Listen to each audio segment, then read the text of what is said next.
Vamos para mais um vídeo aqui, meus queridos. Sejam muito bem-vindos ao canal Cultura Reformada. Já estamos aí com 5.200 inscritos, não é? Então, são passos lentos, mas são passos que estão sendo dados, né? Então, eu agradeço muito o apoio de vocês, tá certo? Vamos avançar aqui porque teve um...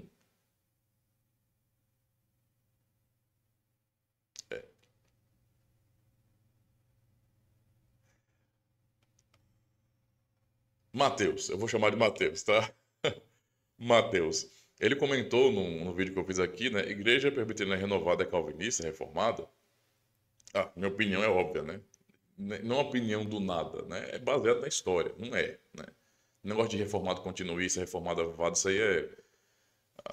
Não dá, né, irmão? Vamos ser honestos aqui, né? Uma coisa é uma coisa, outra coisa é outra coisa, tá? Mas aí ele escreveu algo e disse, no final de tudo, né? Eu vou ler o comentário, mas vou dar o finalzinho aqui, ó. Essa é a minha opinião. Deus abençoe a todos. Então, muito obrigado, Deus abençoe a sua vida. Obrigado por deixar a sua opinião, certo? Eu vou responder ao que você disse aqui de maneira respeitosa, porque você também foi muito respeitoso comigo aqui, tá? Então, vamos manter a reciprocidade aqui, tá certo? Olha, ele fala bem assim, ó, quase toda a igreja pentecostal é reformada. Assim que eu li isso aqui, eu achei engraçado. Porque eu fiquei pensando, eu vou respeitar a sua opinião, mas eu quero ser honesto, tá? Com você aqui. Eu achei engraçado, né? Porque eu nunca ouvi ninguém falando sobre isso, tá? Falando assim, né? Toda igreja pentecostal é reformada. Mas nem toda igreja reformada é pentecostal, né? É a primeira vez que eu leio algo parecido assim, algo assim, tá? Primeira vez, tá? Estou surpreso por tamanha expressão, digamos assim, né? Por essa expressão. Toda igreja, quase toda igreja pentecostal é reformada, mas nem toda igreja reformada é pentecostal, né? Eu não sei da onde, como você chegou a uma conclusão como essa, tá, rapaz? Não sei, não tenho a menor noção de como você chegou a essa conclusão, certo? Ele fala bem assim, né? Se olharmos bem, vai explicar. Muitas igrejas renovadas obedecem os cinco solas até mesmo sem perceber e nem conhecê-los. Ah, então vamos lá. Eu acho que muito raramente uma igreja evangélica, muito raramente, assim, raramente, uma igreja evangélica se importa com os solos da reforma. E os solos da reforma, se você compreendê-los corretamente, você vai entender que eles são reformados. E se você olha o que é o evangelicalismo, não tem nada a ver uma coisa com a outra, tá? Ele vai citar aqui, por exemplo, olha, sola escritura. Para um evangélico, tudo tem que ter base bíblica. Mas isso não é o sola escritura de fato, né? Eu sei que quando falamos sola escritura, isso significa que tudo tem que ser bíblico, tem que ter base nas escrituras sagradas. Mas no evangelicalismo, e especialmente pensando em pentecostalismo, essa nunca foi a verdade e nunca será a verdade, tá? Então, para a maioria absoluta dos evangélicos, a escritura não é a única regra de fé e prática. Não é. É no meio renovado, carismático, pentecostal, que você tem ênfase, por exemplo, a novas profecias, a línguas que são proféticas no fim, né? Porque trazem coisa nova, revelação, Deus falando com as pessoas, né? Então, você tem tudo isso, Deus falando fora da escritura. A Bíblia é uma coisa e o que estão dizendo é outra. É como se Deus estivesse falando agora, sem a escritura, agora, quentinho, fumaçando. Isso é oposto ao solo escritura. O continuismo é uma oposição ao solo escritura, tá? Os católicos romanos são continuistas. Eles também não são solo escritura. Eles veem o solo escritura como heresia. O que acontece no evangelicalismo é que muitos evangélicos pentecostais, carismáticos, falam sola escritura sem entender o que sola escritura significa. Porque se há, num culto, em algum momento ali, alguém dizendo assim diz o Senhor, como se eu estivesse usando a pessoa naquele momento para falar alguma coisa, algo que Deus fala ou falou está acontecendo ali fora da escritura. Isso é contra o sola escritura. Porque o que deve guiar a vida da igreja é somente a escritura, em relação a tudo.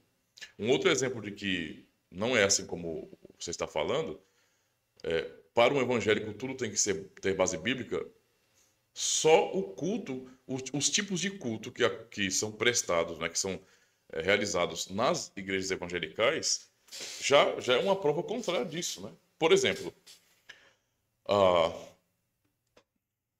nós temos princípios bíblicos para o culto. E o principal deles, para entendermos bem, é que o culto, ele não começa com o homem. Não fomos nós que inventamos culto. Deus criou, o homem caiu, Deus prometeu um Salvador, e na história Deus foi revelando esse Salvador a um povo que ele escolheu. Tá? Lá no início, as primeiras famílias pactuais, você vê que é um povo de Deus. Não é? E aí isso se concretiza ou se manifesta de maneira ampla, não é? A partir de Abraão, não é? Quando vem os seus filhos e os seus filhos surge uma grande nação, e etc. O povo de Israel. E Deus liberta o povo da idolatria, não é? E o Senhor Deus ordena a adoração àquele povo. Então, nós não inventamos culto, nós não inventamos adoração. Deus ordenou o culto, Deus ordenou a adoração. Ele ordenou como ele deve ser adorado. Então, não existe na Bíblia espaço para que nós criemos formas de adoração ou elementos de culto, tá? Muitas coisas cooperam com o culto, né? Tipo, ajudam, servem ao culto, ou servem aos que estão cultuando, né? Aos cultuantes. Por exemplo, um púlpito, um prédio, né? Um instrumento na igreja, tudo isso serve, mas não são elementos de culto. Quer dizer que o culto pode acontecer sem nada dessas coisas. Eu posso adorar a Deus num prédio, alugado ou comprado por nossa congregação, ou podemos adorar a Deus na praia, na praça, na rua, não importa. Né? É mais uma questão de organização, né? de comodidade também. O culto pode acontecer sem um púlpito. Né? Eu posso segurar a Bíblia com minha mão, mas é claro que facilita, né? Ajuda, serve a mim que estarei pregando usar um púlpito. Nós podemos louvar a Deus, cantar sem instrumento, a capela, porque nós é que cantamos, nós é que adoramos. Instrumentos não adoram a Deus, mas podemos usar os instrumentos nesse sentido, tá? Para facilitar essa adoração, para nos servir enquanto, nesse sentido, exercemos nosso trabalho de adoração. Tá? Então, tudo isso serve aos que estão cultuando para que eles possam fazer o melhor que eles podem. Isso é possível, mas elementos de culto, não. Da onde vem oportunidade? Né? Da onde vem um modelo de adoração onde a igreja torna-se basicamente um palco de oportunidades, quase como se fosse um show de calouro, onde irmãos vão expressar seu talento para a glória de Deus. Não, culto não é assim. Culto bíblico tem duas partes, é Deus e o seu povo. É isso que funciona. O culto bíblico ele é pactual. Tá? Nas igrejas evangélicas, em sua maioria, isso não existe. Não existe a compreensão de culto, não. Culto é muito uma coisa do ser humano para Deus, mas não se entende que Deus ordenou e prescreveu o culto. Né? Então, só a Escritura está fora disso aí. Né? Sem contar o que eu já disse a respeito de questão de base bíblica. Né? Não tem base bíblica para novas revelações. Né? Então, isso aí é oposto ao Sola Escritura. Então, não, Sola Escritura não tem nada a ver com as igrejas evangélicas. Nada a ver. Sola Escritura está mais ligado ao protestantismo, às igrejas protestantes que mantêm, não é, a sua confessionalidade, especialmente as igrejas que são de tradição reformada. Né? Mas se não é isso, não tem nada a ver uma coisa com a outra. Uma igreja pentecostal eu não poderia nem chamar de reformista, né? Porque fazendo uma separação para entender melhor, protestantismo, dentro do protestantismo você tem tradições, igrejas que são reformistas, porque vem da reforma, e você tem nas igrejas reformistas, não é, a igreja, por exemplo, luterana, anglicana, entendeu? E a igreja reformada, que é uma tradição específica chamada reformada, tá? E o pentecostalismo não tem absolutamente nada a ver com nada que vem da reforma. Porque o pentecostalismo é fruto de cisões, cisões e mais cisões e mais cisões e mais cisões que descambou lá para frente. Algo muito mais recente. Tá? Não tem nada a ver com a reforma. Né? Por isso que os princípios nascentes do pentecostalismo, eles não são exegéticos, eles não são hermenêuticos, eles não são históricos. Não tem base nenhuma. É mais uma questão de experiencialismo que deu origem a isso. Então não tem nada a ver com reforma, tá? Sola fide. Vamos pensar em sola fide, né? Para um evangélico, só devemos colocar nossa esperança em Cristo. Então, mais uma vez, né, você fala para um evangélico. O que é um evangélico? Eu sei o que é um reformado. Eu, pessoalmente. Mas o público brasileiro, na maior parte das vezes, não sabe o que é um reformado. Então, se não se sabe hoje o que é um reformado, né, não se sabe muito menos ainda hoje o que é um evangélico. Né? Não existe a igreja evangélica. Existem denominações evangélicas que são diferentes umas das outras. Muito diferentes umas das outras. Tá? Existe uma cultura evangelical? Sim, existe uma cultura evangelical. Certo? Essa cultura evangelical ela é ecumênica. É ecumênica. Tá? O que é uma coisa, para mim, já absurda. Né? Se a verdade existe, eu não posso ser ecumênico. Porque a verdade é uma só.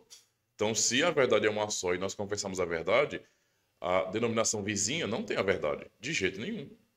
Né? Ou eles estão, pelo menos, errados em muitos pontos. Mas tem que ficar claro. Né? Porque se for poder manter unidade baseada na mentira, na desonestidade, isso não é unidade. Isso é uma farsa, né? Então tem que ser claro. Tá?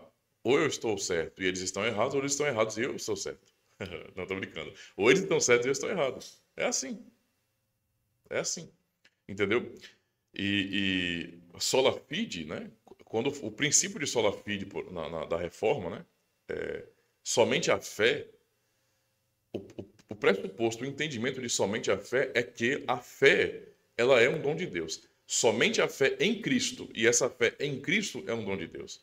Mas o que se pensa, por exemplo, no meio do evangelicalismo, na maioria das denominações evangélicas, a fé é uma capacidade do homem, não é um dom de Deus. Somente monegistas entendem realmente que a fé é um dom de Deus. Tá? Então, não, as igrejas evangélicas não creem no sola fide. Elas não entendem o que significa. Elas podem repetir o jargão, mas não entendem o que ele significa.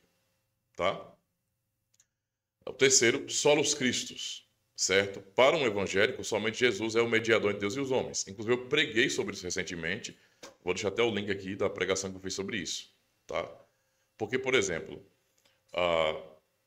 para um evangélico, somente Jesus é o mediador de Deus e dos homens. Certo? Mas apontar para Cristo como sendo o único mediador e, ao mesmo tempo, desacreditar na perfeição desse mediador e na perfeição de sua obra realizada na cruz do Calvário, é desmerecer esse mediador.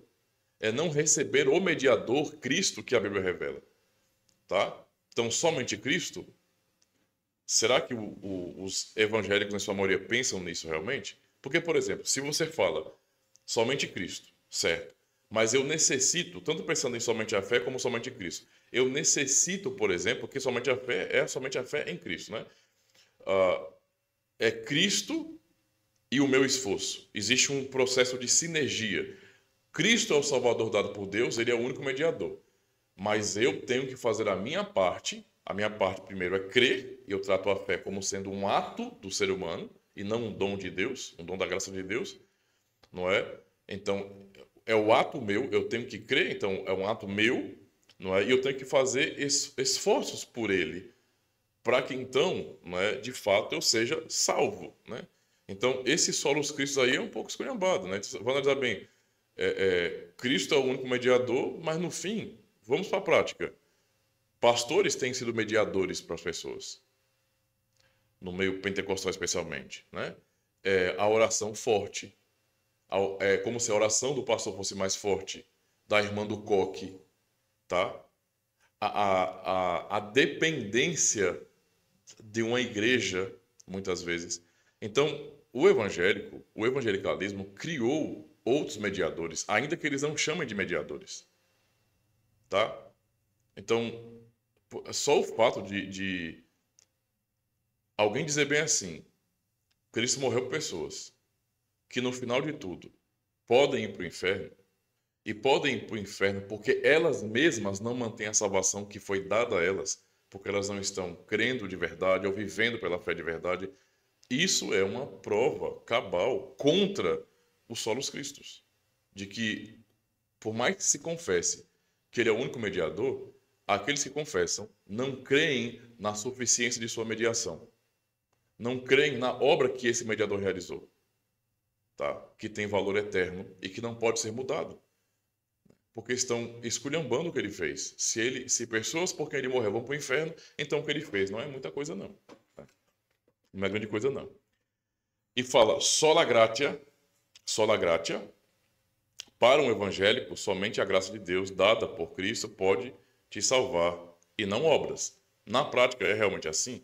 Se uma pessoa é sinergista, né? Se uma pessoa é sinergista, ou seja, se ela entende que a salvação ela acontece pela mútua cooperação de Deus e do homem, ou seja, Deus faz a sua parte, nos dando o presente da salvação, e nós fazemos a nossa, não é? Que é nos esforçando, sendo fiéis a Deus. Ou seja, né? Eu trabalho em prol da minha própria salvação, não é? E eu preciso fazer isso, porque senão não serei salvo. Tá? Então, não é somente a graça para muitos evangélicos, mas não é mesmo. Tá? O jargão, né, o termo, né, sola gratia, a máxima em termos de rótulo é a mesma coisa, mas o conteúdo é diferente, o entendimento é diferente. E o entendimento evangélico não é o entendimento da reforma. A graça que nós encontramos na pregação da época da reforma, no ensino da época da reforma, é radical. Tá? Não coloca nada no homem. Todos os humanistas, os sinergistas daqueles dias, que abraçaram o humanismo de fato e foram sinergistas, eles romperam com os princípios da reforma. Romperam completamente. Tá? O próprio arminianismo é isso, é um rompimento com os princípios da reforma. Né? Esse é o fato. Tá? Então, esse negócio de sola gratia para evangélicos, são poucos que realmente entendem isso ou creem de fato nisso. Por isso as ameaças, não é? Cuidado, né? Jesus pode vir e você ficar... entende? Você exorta os membros da igreja, mas se o pressuposto é que eles são salvos em Cristo, você não ameaça eles com o inferno. Você os exorta para que eles vivam como salvos. Né? Como em Colossenses 3. Revesti-vos, pois, como eleitos de Deus. Né? Então, essa graça do evangelicalismo não é a graça que a Bíblia ensina e, portanto, não é esse sola gratia. Se no meio evangélico existe uma cooperação do homem, de alguma forma, né? Ah, mas não são obras, então. Vocês estão dizendo que não são obras. Né? Mas a prática e a conclusão lógica é justamente isso. É só você pensar. A graça de Deus, ela é igual para todos os homens? É uma graça simples, inalterável? É a graça para todos os homens, para salvar todos os homens? Cristo morreu por todos os homens? Se a resposta é sim, então por que que alguns não são salvos e outros são? E então a pergunta é, obviamente, onde está a diferença? Na graça de Deus? Não, porque ela é igual para todos os homens. Cristo morreu por todos os homens. A diferença está em quem? Nos homens. Então os homens têm mérito em relação a isso. Tá? Então, né? Evangelicais não sabem o que é a graça. E por último, né, só lhe deu glória. Para um evangélico, somente Deus é digno de honra e glória, e nenhuma outra entidade, até mesmo aqueles que já morreram, podem receber esses atributos. Bem, no evangelicalismo, isso não se vê. Homens são exaltados no evangelicalismo. Pastores são exaltados no evangelicalismo. Tá? Eu já falei, irmãs do coque, bandas de louvor, tudo. Você vê as pessoas evangélicas, muitas delas, tá, dando glória a homens. Por mais que neguem, as suas ações falam mais do que suas palavras. É isso que acontece. Só o fato, não é, de no culto, nos cultos que eles realizam, haver espaço para oportunidade, para as pessoas no fim, porque é isso que elas querem, tá? Demonstrar seus talentos ou expressar aquilo que elas entendem como dons. O nome disso é exaltar o homem num ambiente onde Deus, somente Deus, deveria ser exaltado. Onde Cristo deveria ser centralizado. Mas o que é centralizado muitas vezes? O que é destacado muitas vezes? A irmã que tem uma voz lindíssima. O irmão, não é, que prega de uma maneira que, eita glória. Entende a situação? O grupo das senhoras, não é? O coral da igreja, percebe? As pessoas vão ganhando proeminência num ambiente onde o homem deveria ser totalmente apagado, no sentido de ele deve estar ali para servir unicamente a Cristo e glorificar a Deus, e a ênfase tem que ser Deus, do começo ao fim, em cada cântico, em cada ato litúrgico, do começo ao fim, e na pregação. Mas o que acontece?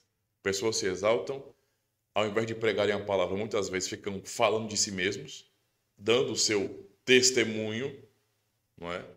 E Cristo, e a glória de Deus. Na prática não é assim. Então, para mim não tem nada mais contraditório, meu querido, do que um evangelical. Não estou dizendo que são todos assim, não, tá? Mas a maioria é. A situação brasileira espiritual não está assim do jeito que está, porque o evangelicalismo não funciona e é bom. Não, não é. Funciona para ganhar dinheiro, né? A realidade é essa. Para tapear a gente. Mas não é nenhum exemplo de mudança. Porque não há, né, conexão alguma entre os princípios e as máximas da reforma e o evangelicalismo. Tá? Eu vou citar um outro sola, que não aparece no 5, obviamente. É um sola escondido e que geralmente se tem medo de falar. Né? Não precisa ser colocado numa lista para ser 6 solas, mas é um sola vinculado a outro. Por exemplo, junto aos solos cristos, nós podemos, dali, por exemplo, falar sobre o sola ecclesia, ou somente a igreja. Né? O bom evangélico não crê nisso, porque ele acha que ser evangélico é ser anticatólico. Né? Isso, na verdade, é a mentalidade anabatista. O evangélico é, em sua maioria, um anabatista, né? Moderninho, talvez o outro progressista, mas é anabatista. Né? É o anabatista da geração Z. Né? Tipo, como que você pode falar uma coisa disso? Falar uma coisa dessas, né? Sola Ecclesia. O que você quer dizer com isso? Ora, que fora da igreja não há salvação. Se eu falar isso para um evangélico, ele vai se escandalizar. Misericórdia, como é que você fala uma coisa dessa? Você é coisa de católico romano. Não, não, cocada, né? Não.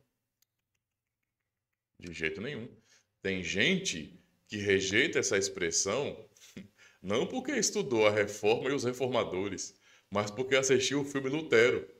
Quando ele fala, né, fora de Cristo não há salvação, eles acham que isso é uma oposição a fora da igreja não há salvação. Está errado.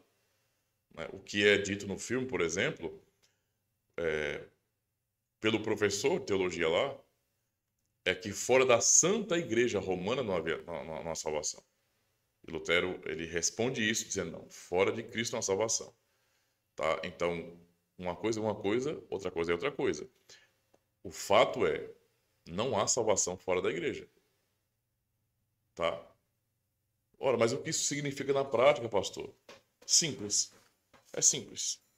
Basta você pegar a própria Escritura e responder pela própria Escritura. Efésios 1, Efésios 2, pode pegar lá, textos. Tá? O que a igreja é? 1 Coríntios capítulo 12. O que a igreja é? A igreja é o corpo de Cristo. Entendeu? Então, fora do corpo de Cristo, que é a sua igreja, não há salvação. Fora da igreja não há salvação. Isso não significa instituição religiosa. Não é? Não tem a ver com isso. É fora da igreja de Cristo. E a igreja de Cristo é católica. Não é, ela é apostólica. Ela não é romana. Ela não é papista. Entendeu? Ela não está presa a uma instituição. Ela não tem um CNPJ ou um nome, não é, específico histórico. Não é uma instituição milenar, simplesmente. Tá? Mas é o povo de Deus, o povo eleito de Deus, aqueles que são de fato crentes em Cristo, espalhados pelo mundo inteiro. Fora desta igreja, né, da igreja de Cristo, não há salvação. Capite? Tá? A bateria do notebook vai descarregar agora. Só um minutinho. Pera aí, segura, hein? Não vai desligar tudo aqui.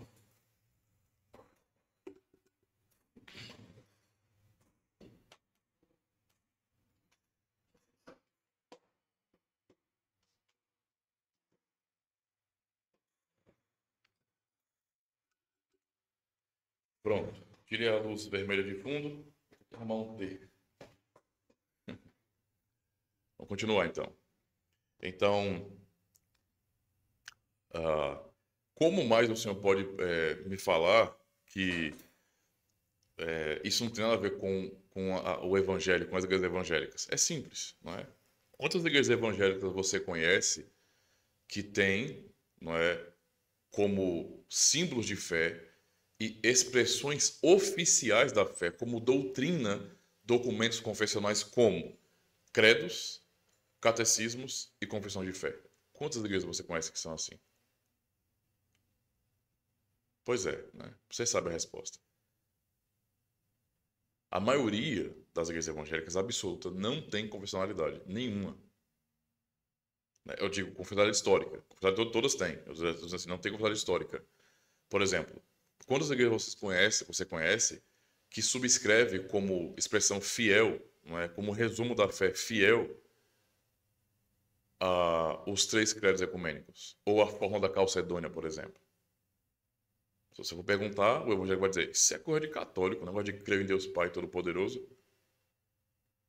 Quantas igrejas evangélicas você conhece que tem uma confissão de fé? São poucas, tá? Pouquíssimas. A maioria não tem. Catecismos. Vão pensar que é coisa de católico também. Católico romano. Ora, mas esses solas, eles são demonstrados, eles são explicados e desenvolvidos justamente nessas confissões históricas. Os solas, não é? Eles são confissões de fé, mas são apenas máximas que são explicadas justamente nas confissões. Por exemplo, se você quer aprender de verdade o que significa e o seu desenvolvimento em sola Escritura, sola fide, solus Christi, sola gratia e sola Deo Gloria, você vai aprender isso, não é? Nas confissões das igrejas reformadas. Eu posso dar exemplo, não é? Ou Confissão de Fé Francesa, feita em Genebra por Calvino, ou Segunda Confissão Helvética, ou a Confissão Belga, ou o Catecismo de Heidelberg, ou os Cânones de Dort, ou os Padrões de Fé de Westminster. Em todos esses documentos que eu citei aí, você vai encontrar os 5 solas desenvolvidos, inclusive aquele outro que eu citei, o Sola Ecclesia, desenvolvidos. Então, como que as igrejas evangélicas podem concordar, como isso pode ser uma realidade para eles, se aquilo que é a explicação dessas máximas, que são basicamente um rótulo, um sumário, não é? Se isso é desprezado, eu digo, né? As confissões são desprezadas pela maioria das igrejas evangélicas. Então, são coisas totalmente desconexas, tá? Eu entendo e respeito a sua opinião, mas eu estou explicando realmente para que você possa compreender melhor isso. E ele vai dizer aqui, então, mais, continuando. O que nos diferencia mesmo são as doutrinas do continuismo e do cessacionismo, que estão relacionadas aos dons espirituais. Então, igreja reformada nenhuma é continuista. Confessionalmente, nenhuma igreja reformada é continuista. Entendeu? Continuismo é uma coisa própria dos carismáticos e pentecostais. Entendeu?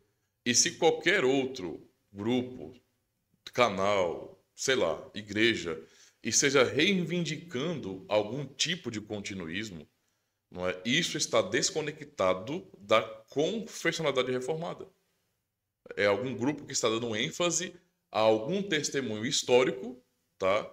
De algo que aconteceu que tenha sido sobrenatural e que estão dando ênfase a isso, o que é totalmente oposto ao próprio espírito da reforma e das igrejas reformadas, tá? Então, nós somos absolutamente divorciados, né, de continuismo. E quando eu falo divorciados é porque um dia fomos católicos romanos. As igrejas reformadas vieram da Igreja Católica Romana e se divorciaram do continuismo papista. Então, entendeu? Isso não é uma diferença pequena, não. Isso muda tudo. Porque ser continuista é negar os solos da reforma.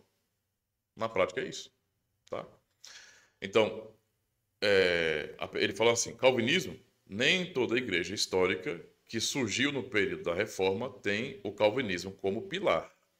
A igreja metodista, por exemplo, é comum vermos a definição da igreja reformada como uma igreja que segue o calvinismo, mas não é bem assim. É assim sim. Deixa eu explicar para o irmão isso aqui. Ó. Eu já falei isso antes, mas eu vou repetir. protestantismo. Dentro do protestantismo, beleza? Dentro do protestantismo, ok? Você tem as igrejas reformistas, porque são todas oriundas da reforma protestante. Certo? E aí você tem a igreja luterana, tá? A igreja reformada, que é específica, diferente da luterana, a igreja anglicana, a igreja da Inglaterra, né? Certo? Aí você tem, dentro da igreja reformada, surgindo o presbiterianismo escocês, ainda dentro da fé reformada, tá? E depois da grande assembleia de Westminster, você tem, basicamente, eles têm uma separação entre os próprios puritanos, né, separatistas, que foram os batistas, depois congregacionais, e os presbiterianos, que eram a maioria, porque, né, eles continuaram com a fé reformada tradicional mesmo ali. Tá? E depois disso aí, você tem cisões, cisões, cisões, e chega ao que nós temos hoje. Certo? Então, a igreja metodista não é uma igreja reformada.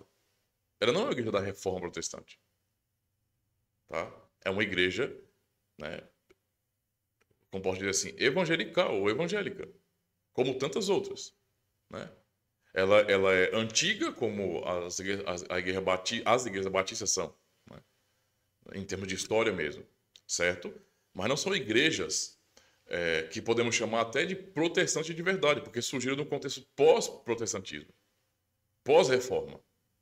São igrejas do pós-reforma já. Então tem uma distinção, tá?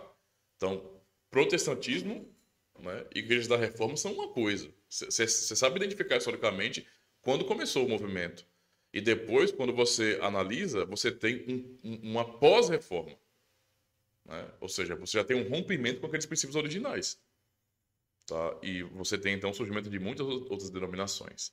Dentro do contexto de tradição específica, não é? Você tem luteranismo, tá? E a fé reformada. A igreja luterana e a igreja reformada. E dentro da igreja, ou tradição reformada, igreja reformada, não é? O que você tem, obviamente, é o calvinismo. As igrejas reformadas iniciaram, não é, em Genebra. Ela foi organizada por Calvino. Entendeu? Os pastores que espalharam as igrejas reformadas foram formados por Calvino. Né? Entende a situação? Então, essa é a ligação. É uma questão de estudar realmente história para poder perceber que tem essa distinção. E não tomar o termo como se, pensando em reforma, fosse uma coisa só. Não é. Tem distinções da reforma protestante, tá? Só para ficar claro. Certo? Mas agradeço por sua opinião. Espero ter sido claro e também respeitoso, tá? Eu não tive intenção nenhuma de desrespeitá-lo de jeito nenhum. Mas eu quis realmente explicar justamente isso. Então, existe uma tradição chamada reformada. Tá? Tudo o que não é dessa tradição, toda igreja que não é parte da tradição reformada de verdade, confessionalmente, não é reformada. É outra coisa. Né? Pode ser monergista, pode concordar com o calvinismo no que diz respeito à doutrina da salvação. Né?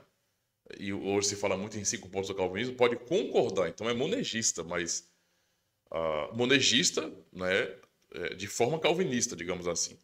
Não é? Né? Não monergista de forma luterana, que tem distinção. Mas, né? Ou monergista de forma anglicana, que também tem distinção. Mas é monergista. Né? Não é reformada de fato.